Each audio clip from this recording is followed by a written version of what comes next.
माँ, मैं काम पर जा रहा हूँ। पिताजी को दोपहर की दवाई वक्त पर खिला देना। हाँ हाँ खिला दूंगी। तुझे तो लगता है कि सिर्फ तुझे ही अपने बाप की फिक्र है, मुझे तो जैसे उनकी कोई फिक्र है ही नहीं। अरे नहीं नहीं माँ, मैंने तो बस ऐसे ही बोल दिया। अरे रौनक बेटा, मैं तो बस मजाक कर रही थी। तुम्हारे अलावा हमारा इस दुनिया में और है ही कौन। माँ, अब मैं जा रहा हूँ। सुबह सुबह इमोशनल सीन क्रिएट करने की कोई जरूरत नहीं है। रोहन बॉडी बिल्डर जैसा दिखने वाला स्मार्ट और हैंडसम लड़का था, लेकिन वो बहुत ही गरीब था। वो किसी बहुत ही खूबसूरत बंगले के पास पहुंचा और उसने डोर बेल क्लिक की। तभी उस बंगले का दरवाजा बंगले की मालकिन रीटा ने खोला। लेकिन यहाँ पर हम देखते हैं कि मालकिन पूरी तरीके से गंजी थी। रोहन, अच्छा हुआ तुम टाइम से पहले आ गए। मैडम, मुझे अंदर से ऐसा लगा कि आज मुझे जल्दी चले जाना चाहिए, इसीलिए मैं जल्दी आ गया। रोहन, ऐसा पहली बार नहीं हुआ है। मुझे जब भी जहाँ भी तुम्हारी जरूरत होती है तुम वक्त के पहले पहुंच जाते हो। कोई जादू आता है क्या तुम्हें? अरे नहीं मैडम, आप भी कैसी बातें कर रही हैं। ठीक है, अब बातों में टाइम वेस्ट नहीं करते, जल्दी से गाड़ी निकालो, बहुत इंपॉर्टेंट मीटिंग है। आज लंदन से एक पार्टी आ रही है, अगर वो पार्टी मान गई तो हमें बहुत बड़ा टारगेट मिल सकता है। ठीक है मैडम। रोहन पार्किंग एरिया में गया और कार लेकर बंगले के सामने पहुंच गया। मालकिन कार में बैठ गई और वो लोग ऑफिस पहुंच गए। ऑफिस पहुंचते ही उसके सारे एम्प्लॉयज मन ही मन उसका टकला देखकर हंसने लगे।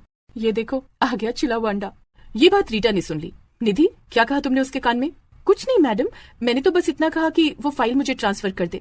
देखो निधि, मैं टकली हूँ, पर मुझे सब कुछ बहुत ज्यादा क्लियर सुनाई देता है।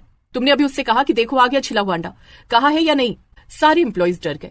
निधि ने डरते हुए कहा, सॉरी मैडम। तभी अचानक रीटा मैडम गुस्से से नॉर्मल हो गई। उन्होंने कहा, अरे इसमें सॉरी बोलने की क्या जरूरत है? मैं जब भी खुद को आईने में देखती हूँ मैं भी खुद को छिला हुआ अंडा ही कहती हूँ। इतना कहकर रीटा वहां से चली गई। इससे पहले कि रीटा कॉन्फ्रेंस रूम के अंदर एंटर करती, रोहन ने उससे कहा, मैडम आप मीटिंग अटेंड कीजिए, मैं पार्किंग एरिया में आपका इंतजार कर रहा हूँ। अरे नहीं नहीं, तुम भी मेरे साथ चलो। आज से तुम मेरे ड्राइवर कम बॉडी गार्ड हो। टेंशन मत लो, मैं तुमसे 2 काम करवाऊंगी तो पैसे भी 2 कामों के ही दूंगी। मैं इतनी कंजूस नहीं हूँ रोहन। पेमेंट डबल होने की बात सुनकर रोहन खुश हो गया। ठीक है मैडम, आइए। रोहन ने मीटिंग हॉल का डोर ओपन किया और दोनों लोग अंदर आ गए। उस मीटिंग हॉल के अंदर और भी बहुत सारी कंपनी के ओनर और लंदन से आया एक बिजनेसमैन थॉमसन भी बैठा था।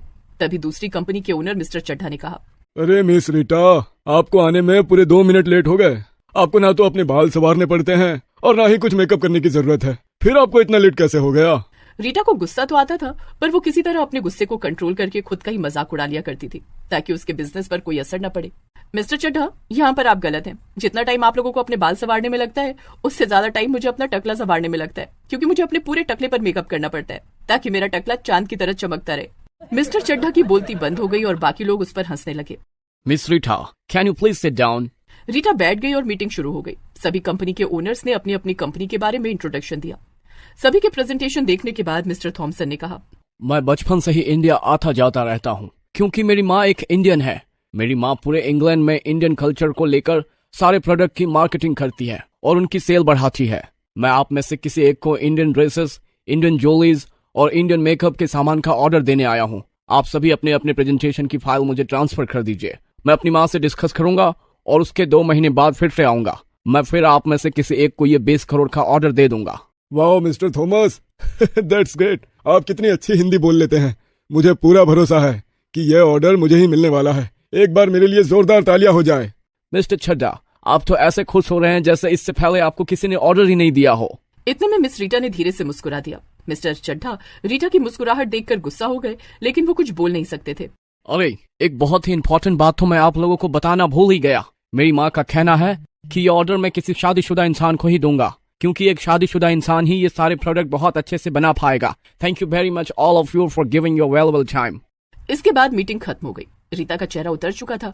बाकी कंपनी के ओनर्स बहुत ही ओवर एक्साइटेड थे क्योंकि वो सभी शादीशुदा थे। सिर्फ रीता की शादी नहीं हुई थी। मैडम, मीटिंग तो काफी अच्छी हुई, फिर आपका चेहरा क्यों उतर गया? वो तुम क्यों पूछोगे रोहन? रीटा रोहन के साथ कार में बैठकर अपने बंगले पर वापस आ गई। रीता अपने कमरे में अकेले बैठकर कुछ सोच रही थी। मेरी सोसाइटी वाले लोग, यहाँ तक कि मेरे एम्प्लॉयज भी मेरे गंजेपन का मजाक उड़ाते हैं। मुझे बुरा लगता है, लेकिन वो सब कुछ मैं अपने अंदर ही पी जाती हूँ ताकि मेरी कंपनी पर और मेरे एम्प्लॉयज पर इसका कोई असर न पड़े। अगर गुस्से में मैं कुछ कह दूंगी तो मैं एम्प्लॉयज कहाँ से ढूंढ कर लाऊंगी? तभी रोहन उसके लिए कॉफी लेकर आया। रीटा मैडम, आप ज्यादा सोचिए मत, ये लीजिए कॉफी पी लीजिए, आपका माइंड फ्रेश हो जाएगा। रीटा एक बार फिर से हैरान हो गई। रोहन, तुम मेरे मन की बात हर बार कैसे जान लेते हो? तुम्हें कैसे पता चला कि मैं किसी सोच में डूबी हुई हूँ? और तुम्हें ये भी कैसे पता चला कि मुझे कॉफी पीने का मन है? अरे मैडम, आप मेरी मालकिन हैं, आपका ख्याल रखना तो मेरा फर्ज है। आप कॉफी पीजिए और रिलैक्स कीजिए खुद को, सब ठीक हो जाएगा। अरे कैसे ठीक हो जाए रोहन? तुमने मीटिंग में देखा ना मिस्टर थॉमसन ने क्या कहा? उन्होंने कहा कि वो 20 करोड़ का ऑर्डर उसी को देंगे जो शादीशुदा होगा। जब तक मेरे माँ बाप जिंदा थे उन्होंने मेरी शादी करने की बहुत कोशिश की, पर मेरे टकलेपन की वजह से हर किसी ने शादी से इनकार कर दिया। मैडम, आप तो इतनी सुलझी हुई और समझदार लड़की हैं। आप खूबसूरत भी बहुत है। मुझे नहीं लगता कि आपको शादी के लिए किसी ने मना किया होगा। मेरी जान पहचान के एक पंडित जी हैं, मैं उनसे बात करके देखता हूँ। रोहन, मैं तो हार चुकी हूँ। मैंने तो ये मान लिया है कि इतना बड़ा ऑर्डर मेरे हाथ से निकल जाएगा। तुम्हें जो करना है करके देख लो। मैडम, मैं पंडित जी के घर आपकी कार लेकर जाऊँ?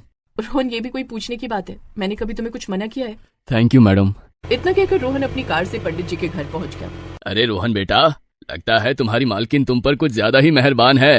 अरे पंडित जी, वो सब छोड़िए, आपने मेरी मैडम को तो देखा ही है। उनकी उम्र 35 साल की है। उनके लिए कोई लड़का बताइए ना, 2 महीने के अंदर उन्हें शादी करनी है। अरे हाँ, मेरा तो काम ही है शादी कराना, लेकिन अचानक शादी की आग उनके अंदर कैसे लग गई? पंडित जी, मैं आपको सारी बात बताता हूँ। रोहन ने 20 करोड़ के ऑर्डर वाली सारी बात पंडित जी को बता दी। ठीक है रोहन, मुझे सिर्फ 2 दिन का वक्त दो, लेकिन उनसे कह देना कि इतना पैसा कमाती हो, एक वीग ही खरीद लो अपने लिए। उनसे कहना जब लड़के वाले आए तो वीग पहन रखें। रोहन ने पंडित जी वाली सारी बात जाकर अपनी मालकिन को बता दी। 2 दिन बाद पंडित जी एक बहुत हैंडसम लड़के के परिवार को लेकर रीटा के घर पहुंच गए। रीता ने विग नहीं पहनी। जैसे लड़के और उसके परिवार ने रीता को देखा, पूरा परिवार वहीं बेहोश हो गया। अरे इन्हें क्या हुआ? रोहन पानी लेकर आया, उनके पूरे परिवार के मुंह पर पानी डाला, जिससे सबको होश आ गया। पंडित जी, मैंने आप पर भरोसा किया और आपने मुझे धोखा दिया। इतना पैसा होने के बावजूद मैं गंजी लड़की से शादी करूंगा? बिल्कुल नहीं। चलो माँ। इतना कहकर लड़के वाले वहाँ से चले गए। अरे मैम साहब, रोहन ने आपको बताया नहीं था कि आपको विग पहननी है? मैं किसी से झूठ बोलकर शादी नहीं कर सकती पंडित जी। अगर कभी धोखे से मेरी विग उतर जाती फिर क्या होता? तो मैडम, इस तरीके से कोई आपके बराबर का आदमी तो कोई आपसे शादी नहीं करेगा। आप ऐसा कीजिए, किसी गरीब लड़के से आप शादी कर लीजिए, वो आपका पैसा देखकर तो आपसे शादी कर ही लेगा। इतना कहकर पंडित जी वहाँ से चले गए। रीता अकेले में रोहन के बारे में सोचने लगी। सिर्फ मेरे पैसे देखकर अगर कोई गरीब लड़का मुझसे शादी कर भी लेगा तो उससे क्या फायदा? इससे अच्छा तो मैं रोहन से ही शादी कर लूं। वो मेरी हर बात बिना कहे समझ जाता है। किसी रोज रीटा रोहन के साथ किसी कैफे में बैठी थी। वहीं पर मिस्टर चड्ढा भी किसी के साथ बैठे थे। तभी वेटर रीटा के पास कॉफी लेकर आया। अरे मैम साहब, आपने शादी कर ली क्या? बॉडी बिल्डर लड़का चुना है आपने? ये बात चड्ढा साहब ने सुन ली। वोट कर रीटा के पास आए। ओहो, तभी मैं सोचूं उस दिन के बाद आपका चेहरा क्यों उतरा हुआ है। आप तो कुंवारी हो। मैं अभी मिस्टर थॉमस को बता देता हूँ कि आपकी प्रेजेंटेशन वो अपनी माँ को ना दिखाए, क्योंकि वो कॉन्ट्रैक्ट शादीशुदा को ही देंगे। रीता घबरा गई। चड्ढा फोन मिलाने लगा, तभी रोहन ने उससे फोन छीन लिया। लगता है आपने बेटे की बात ध्यान से नहीं सुनी। मैं मिस रीटा का हस्बैंड हूँ। 2 हफ्ते पहले ही हमने शादी की है। अब निकल यहाँ से, वरना फोड़ दूंगा, समझा? चड्ढा गुस्से में चला गया। रीटा खुश थी। तभी रास्ते में, मैडम माफ करना, मुझे उस वक्त जो सही लगा मैंने किया। कोई बात नहीं रोहन, लेकिन जो तुमने कहा वो सच भी हो सकता है। तुम मेरा कितना ख्याल रखते हो। तुम्हारे अलावा कोई मुझे नहीं समझता। क्या तुम अपनी गंजी मालकिन से शादी करोगे? इसके बाद रोहन ने अपनी गंजी मालकिन से शादी कर ली। मिस्टर थॉमस ने वो कॉन्ट्रैक्ट रीता को दिया। अब रोहन का परिवार उसी बंगले में रहने लगा, जिससे रीता के अकेलेपन को भी एक परिवार मिल गया। सब लोग खुशी खुशी रहने लगे।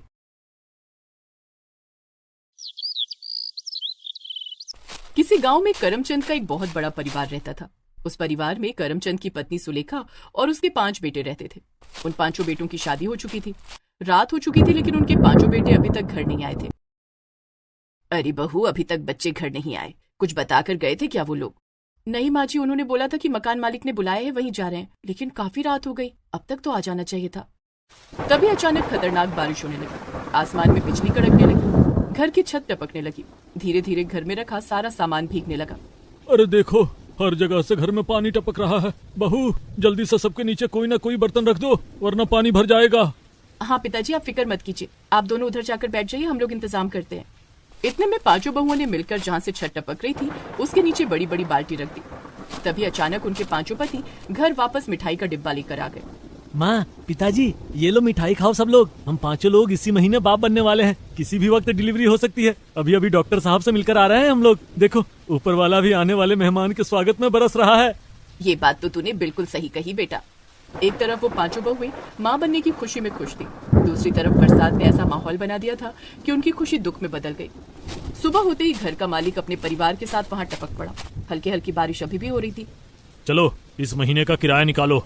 अरे मालिक, हमारी 5 बहुएं प्रेग्नेंट हैं, तो सारा पैसा अस्पताल में लग गया। बस 2-3 दिन की मोहलत दे दीजिए, हम खुद चलकर आपके घर किराया पहुंचा देंगे। इतना सुनते ही गजोधर को गुस्सा आ गया। खुद चलकर मेरा पैसा देने की कोई जरूरत नहीं है, बल्कि खुद चलकर इस घर से अभी इसी वक्त निकल जाओ। तुम गरीबों की यही हरकतें तो तुम लोगों को गरीब बनाए रखती है। जेब में 2 रुपए है नहीं और 5 बहुओं को एक साथ प्रेग्नेंट कर डाला है तुम लोगों ने। वैसे भी बरसात का समय है, किसी और को घर देकर हम इससे ज्यादा कमा लेंगे।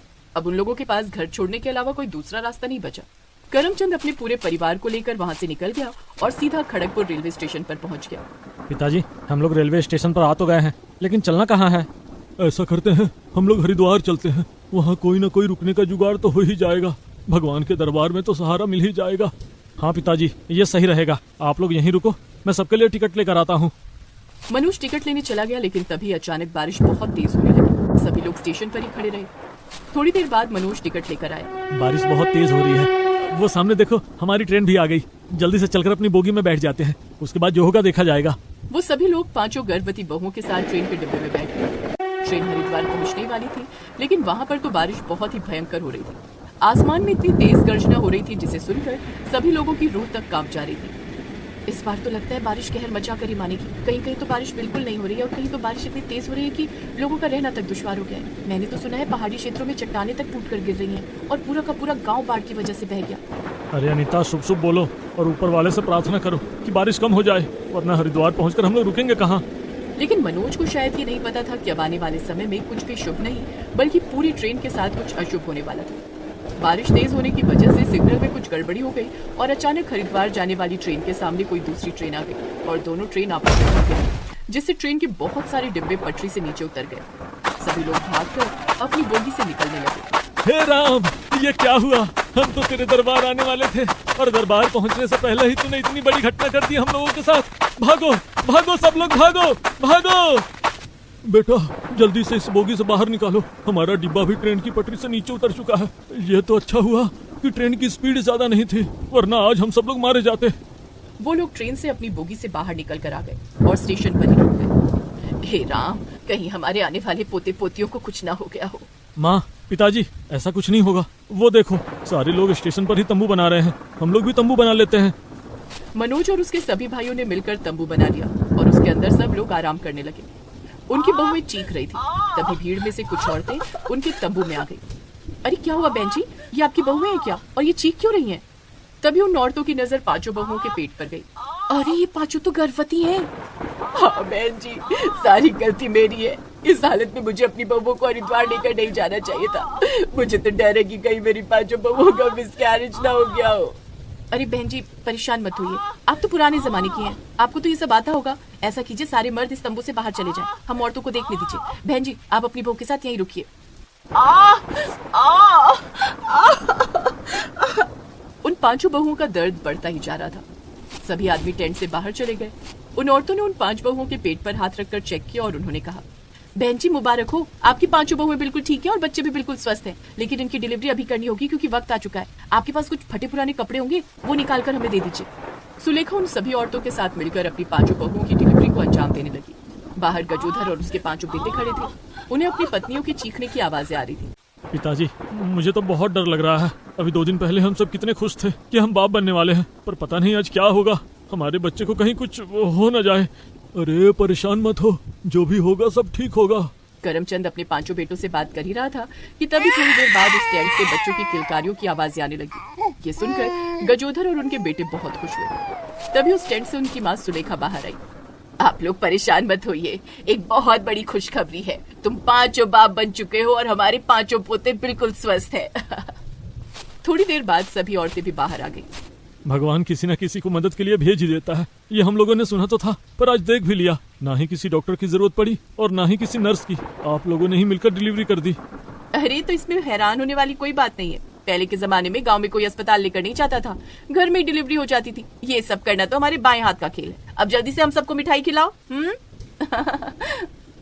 मनोज बरसात में भीगते हुए स्टेशन के बाहर गया और मिठाई लाकर पूरे स्टेशन पर सबको बांटी।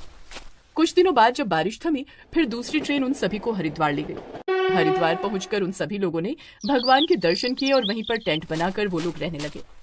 मनोज और उनके सभी भाई मिलकर वहीं पर मेहनत मजदूरी करने लगे, क्योंकि उनका घर तो कोई था नहीं।